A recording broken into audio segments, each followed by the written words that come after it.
So this is going to be a guide for, well, not really a guide, just sort of a walkthrough for character creation for Double Cross. There are three methods for creating a character: the pre-gen, the construction, and the full scratch methods. The pre-gen is quite simply you take one of the pre-generated characters out of the book here, and you just write up a new life history for them, and you're good to go. Life history and personal data, and you're good to go.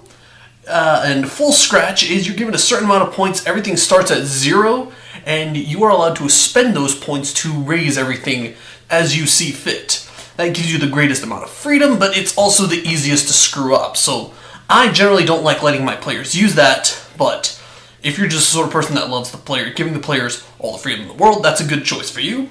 But we're going to go with construction, which I think is a nice happy medium between the two. And it's also most similar to games like Dungeons & Dragons that a lot of people will be familiar with. So simplicity and familiarity are the reasons I like that one.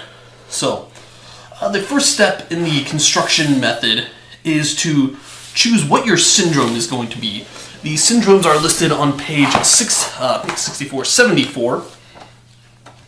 And you basically get to choose one of 3 of these syndromes. You get to choose 1 to 3 syndromes. I'm going to go with 2 because that's the nice happy medium there. And when you're making a character, if you're making a short-term character, that is one that's going to be used for maybe 1 or 2 sessions, you generally want to focus really hard on 1 or 2 things. But for a longer-term character, you can sort of split yourself in multiple directions. But we are going to go ahead and, as I said, going to go for a happy medium between the 2. We're going to make this character really good at guarding. And to that end, I'm going to go with Black Dog and Salamandra, because that'll give him a high body, which will give him a nice HP. And both of those also have a lot of really good defense powers. So I'm just going to write Black Dog here, and Salamandra. And this chart right here gives you the stat. It tells you what stats you're going to get for picking particular syndromes. We're not going to worry about our stats yet. The next thing we pick is our work and our cover. Since I'm actually going to be skipping the personal data section of the this character creation, because that's actually it's pretty self-explanatory. You roll dice and you write down what it means and you sort of come up with it. But for this, we're just going to go with work. We're just going to choose the same work and cover, and the works are listed on the next page, 76 and 77. These are something you generally don't want to make up, since they do determine one of your stat points and various skills that your character gets. I've decided I kind of want to go with Jack of all trades, because that gives us an extra body and gives us an extra body and a nice array of skills, a little bit of everything there. It also gives you what I think are some of the most useful skills in the game, like Procure and Info Rumor. There's really nothing you can't find that isn't a rumor in a lot of the pre-made scenarios. So just sort of make a note of make a mental note of all those different stats and skills that they give you. You'll calculate those later. In fact, you actually calculate those on the 3rd step. So we're going to go back to the chart that has the stats listed. And since we chose 2 syndromes, we're just going to add the stats that each syndrome gives us. So Black Dog and Salamandra would give us 4 body. We're also going to go ahead and throw in the Jack of all trades one for a total of 5 body. And senses, we only get 1 point of senses from Black Dog, none from Salamandra, but we get 1 point of mind each for Black Dog and Salamandra for a total of 2.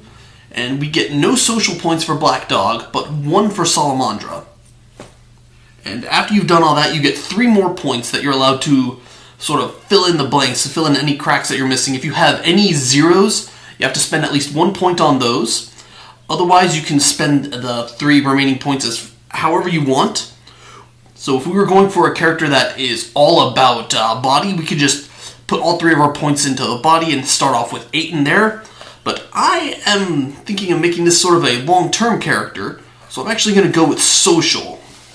So not only would he'd be sort of good at fighting, but he'd also be good at finding out things and also getting a hold of things. Social is one of the really, really broken stats in this game in the long term, because you can get a lot of stock points that way. More on that later, though. So after you've got your stats, the next thing you do is you pick your powers. There is a long list of powers, about 30 or so for each syndrome in the core rulebook alone. So you're going to spend most of your time deciding what your powers are. You keep a record of those on the back of your character sheet, and they're all numbered. The one printed from the book starts you off with the first first three mandatory powers: Resurrect, Warding, and Concentrate. You get 2 levels in Concentrate, which is why I thought 4. And you have to decide what syndrome you want Concentrate to be a part of. I'm actually going to go with Black Dog for this one, so we're just going to write Black Dog here. And that lowers your crit rate for any Black Dog powers you're using as a main action or major timing action. And I already went ahead and looked through and picked out all the powers I wanted ahead of time. You get 4 of them, and the ones that I'm going to go with are Attack Program, which increases the accuracy of melee and ranged attacks. So Body is good for melee, Senses is good for ranged, so if we wanted to splash into ranged later on down the line, Attack Program would be a good thing to have for that. And that is on page 118. Basically, you get a flat bonus to attack scores, or attack accuracy scores. Just go ahead and make a note of what page it's on. I'm not going to write out all the stats here, so I can just copy that down later. Next, I wanted him to go for a lot. That was just the one thing that I was going that isn't defense related, because someone that's good at defending but not good at fighting isn't particularly useful, so we wanted to give him a little bit of attack ability. Next, I wanted to go with some powers on page 121 from Black Dog. I wanted to go with Magnetic Barrier and Magnet Force, which are on page 121 here. Magnetic Barrier, it gives you a dice bonus to how much your guard stat is anytime you guard. So if we want to have a little bit of extra defense, we could sort of pump up that a little bit. It's a little bit unreliable, so we're going to need another defense power, which is why I have Salamandra. I have a Salamandra power in mind for that. Again, just write down what page it's on so you can refer to it later and copy down that information. The next one is Magnetic Force, or Magnet Force. It's right below Magnet Barrier, right here. And that one is sort of going to be the claim to fame for this character, because Magnet Force is a power that lets you cover, which is you take a hit that was meant for somebody else, and when you're covering, you're allowed to guard against that attack. And normally when you're covering, you have to have an action ready. You can't have already acted that turn. Magnet Force lets you do so even if you have already acted. So in theory, this character could block twice in one turn, or he could block and then attack. So Magnet Force is going to be a very useful power for him. And Magnetic Barrier would be good if he just needs to really stop an attack that's coming his way. But the big thing that we're going to be using for defending is actually on page 204. It's a Salamandra power. We're going to be going with Ice Shield, which that gives you a flat guard bonus equal to the level of Ice Shield times 5. So Salamandra is actually a really good defense power or power set, because they also have Heat Barrier if you want to layer on even more. So all told, we have about 4 or so guard powers that we can have immediate access to. And after you've chosen all your powers, they all start at level 1, but you get 2 levels to add into any of your powers that you've already chosen. And I'm going to go ahead and max out Ice Shield and just put my 2 levels in there, so I'll have 15 guard right off the bat.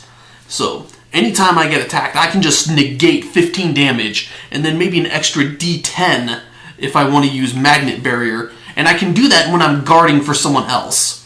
So this character is going to be the proverbial tank. He just sort of sits there, takes damage, and just sort of laughs at anything that tries to hurt him. So after you have all your powers, the next thing you do is you look up your skills that you get from your work,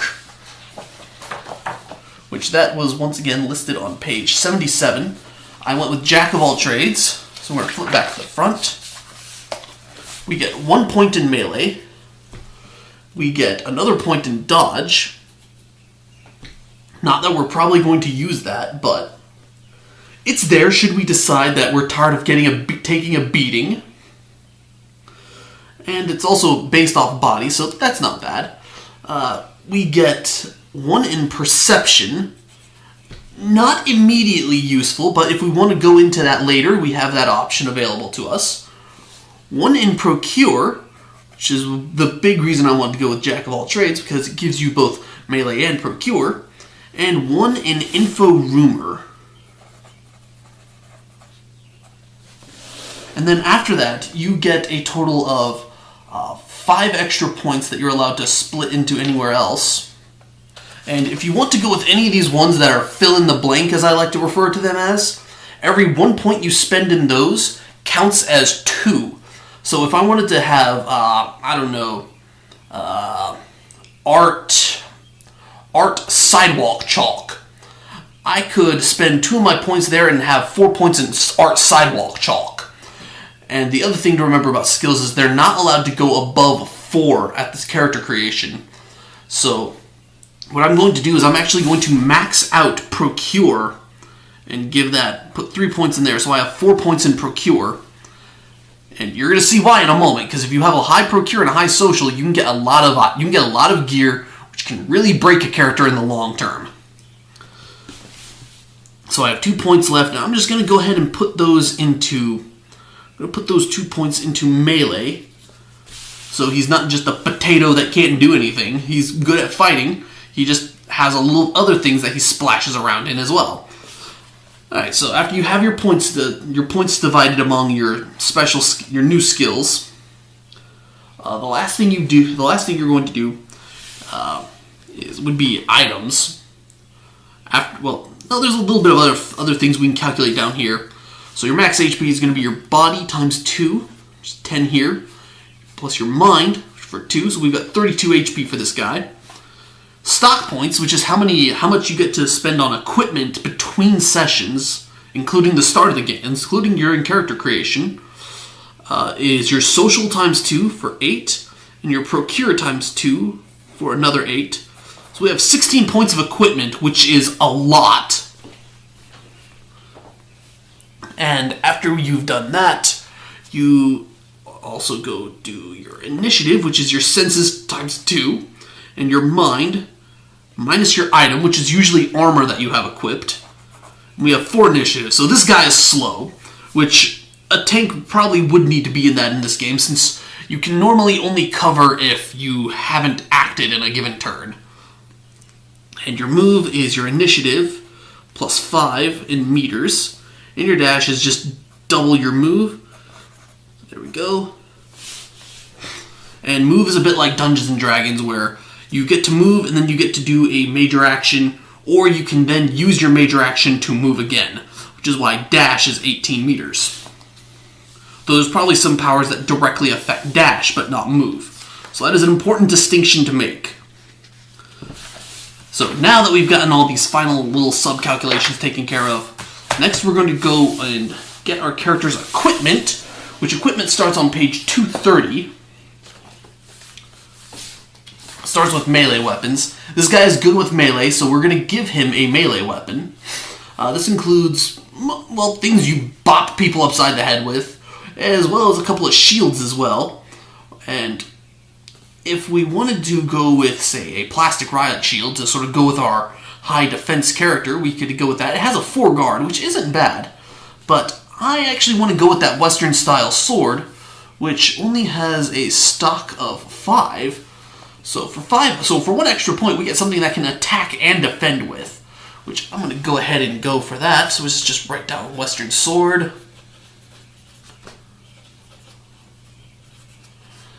And you can fill out the data here later, but it's printed here on page 230. And it gives us a 4 guard. So whenever we use Ice Shield, on top of that, we have a total of 19 guard, which is nothing to sneeze at all.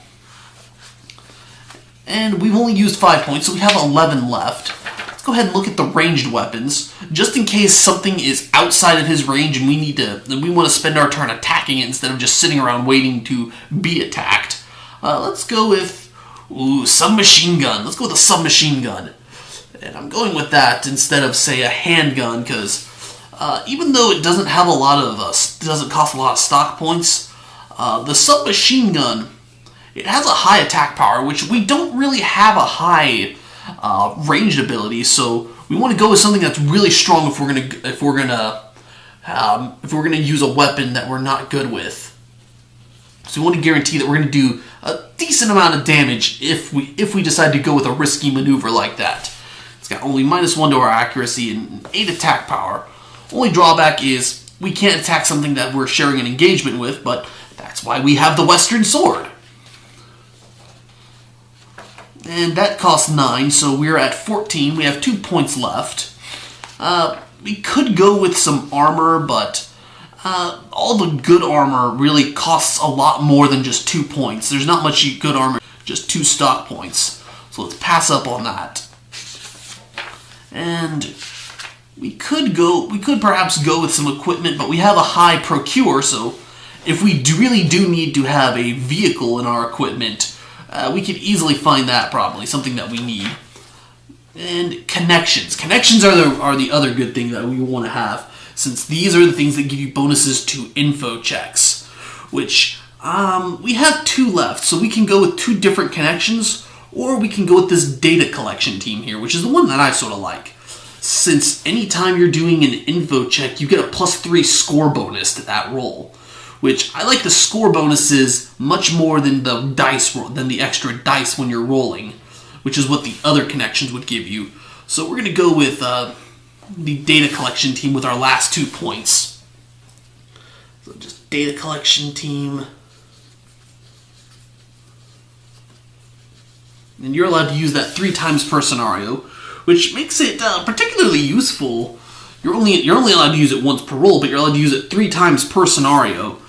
And a scenario is just 1 game session, so with that, we have a +3 for at least 3 different rolls. We're going to be guaranteed to get at least a 4 or at least a 5 when we're rolling for Info Rumor, which is good enough for an easy roll, I believe, or an easy or an average roll. And the last thing we would need to do is the life history, which that information starts on page 62. I'm not going to do that simply because it's really time consuming, but it's pretty self-explanatory. You roll on the chart and it gives you sort of an explanation of what it means to your character, and it also gives you what lowest they would recommend for that particular experience in their life, or that particular part, or that particular aspect of their background.